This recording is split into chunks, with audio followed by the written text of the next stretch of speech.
You open your phone this morning, maybe before your eyes even fully adjusted to the light.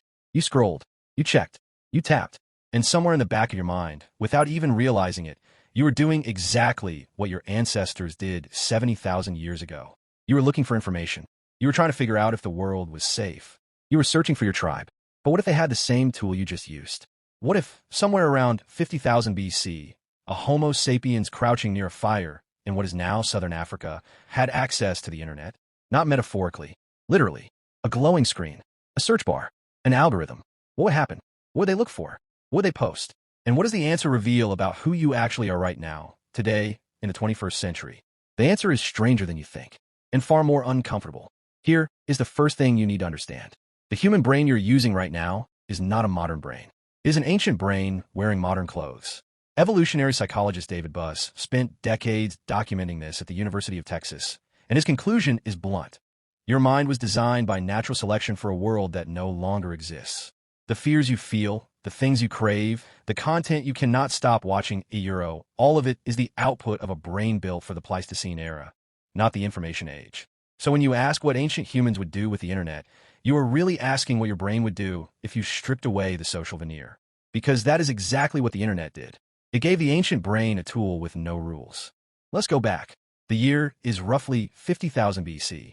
A small group of Homo sapiens, somewhere between 20 and 150 individuals, is moving through open savanna. Anthropologist Robin Dunbar at Oxford University calculated that this is the natural group size the human brain evolved to manage. Around 150 people. That is your world. That is everyone you know. Everyone you need to impress, fear, love, or avoid. Now hand that person a smartphone. The first thing they search is not philosophy. It is not art. It is not the meaning of life. The first search, according to everything we know about human threat detection psychology, is danger. Where is the predator? Where is the enemy tribe? Is it safe here? Psychologist Paul Rozin at the University of Pennsylvania identified what he called the negativity bias, the brain's tendency to weight threats far more heavily than rewards. It evolved because missing a predator once was fatal. Missing a fruit tree was just inconvenient. Your ancient ancestor would have been an obsessive news checker. Every headline about danger, conflict, or disaster would have lit up their threat detection system like a fire in the dark. Sound familiar? Now think about what they post. Because they would post. Social signaling is not a modern invention. It is one of the oldest human behaviors on record. Anthropologist Kim Sterling at Australian National University has argued that status competition within groups was one of the primary drivers of cognitive evolution in early Homo sapiens. You needed the group to see you. You needed the alpha to know your value. You needed potential mates to understand your worth. Instagram did not create vanity. It simply gave vanity a global audience. Your ancient ancestor would have posted their hunt. They would have posted their fire. They would have posted their best-looking kill, carefully arranged with the best available lighting, which was probably actual sunlight at golden hour. They would have counted reactions. They would have felt the sting when the post did not land. Because the part of the brain that registers social rejection is the same part that registers physical pain. Researcher Naomi Eisenberger at UCLA proved this in 2003, when brain scans showed that being excluded from an online game activated the same neural pathways as physical injury. Rejection always hurt. The internet just made it happen faster and in higher volume. Here is where it gets truly strange. Think about what ancient humans would have done with group chats. Because early Homo sapiens were already running a version of group chat. It was called gossip, and gossip was not small talk. Anthropologist Robin Dunbar argued in his landmark 1996 book that language itself evolved primarily as a form of social grooming. Early humans needed a way to maintain relationships across a group too large to physically groom one another. So they talked. They told stories about each other. They shared reputation information. They warned each other about who was trustworthy and who was not. The group chat is just gossip with a notification badge. Your ancient ancestor would have been brilliant at it. They would have formed alliances through private messages. They would have publicly shamed rule breakers. They would have spread information about food sources, safe paths, and dangerous strangers at a speed that would have seemed miraculous to neighboring groups without the technology. In fact, there's a strong argument that this is exactly why Homo sapiens outcompete Neanderthals. Not because we were stronger or even smarter in raw terms, but because we were better at networking. We shared information faster. We coordinated larger groups. We were, in essence, more viral. Give that species the actual internet. The outcome is not hard to predict.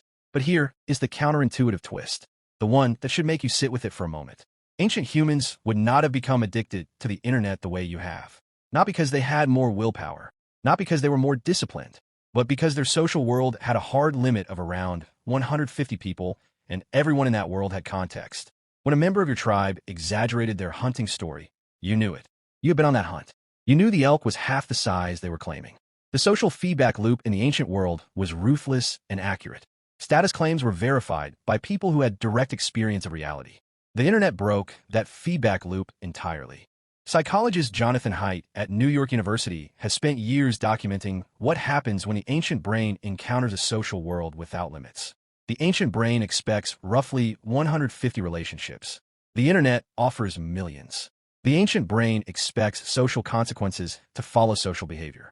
The internet frequently removes them. The ancient brain evolved to detect deception through tone of voice, facial expression, body language, and behavioral history. The internet strips all of that away and leaves only text and images, which are trivially easy to manipulate. Your ancient ancestor, for all their raw instincts, would have been completely unprepared for a world where the tribe was infinite and no one could be verified. They would have found their threat detection system permanently on fire. They would have found their status-seeking behavior rewarded by strangers who meant nothing and punished by mobs who disappeared the next morning. They would have found their gossip networks producing information so fast, with so little grounding in shared experience, that they could no longer tell what was real. Which is exactly what happened to you. This is the part that should stop you cold. The confusion you feel online is not a personal failure. It is an ancient brain experiencing a category of social environment it never evolved to handle. Every feature of the internet that hooks you, the infinite scroll, the variable reward of notifications, the public performance of identity, the endless opportunity for status competition, is a feature that maps directly onto an ancient survival mechanism. The designers of these platforms did not invent new desires. They found the oldest ones and gave them a frictionless surface. Ancient humans with the internet would not have built a utopia of shared knowledge and global cooperation. They would have done what you did. They would have formed tribes. They would have spread fear. They would have competed for status. They would have gossiped at scale. They would have been manipulated by whoever understood the algorithm best, which in 50,000 BC would have been the shaman. And they would have been unable to look away, because the pull of the tribe is the oldest force in human psychology, and the internet is the most powerful tribal amplifier ever built. So the next time you open your phone before your eyes have even adjusted to the light, before you have spoken a word to another human being, before you have stepped outside and felt the air, understand what is actually happening. Your ancient brain is waking up and immediately checking the perimeter. It is scanning for threats. It is counting its status. It is looking for the tribe. It has been doing this for 70,000 years. The screen is new. The hunger is not.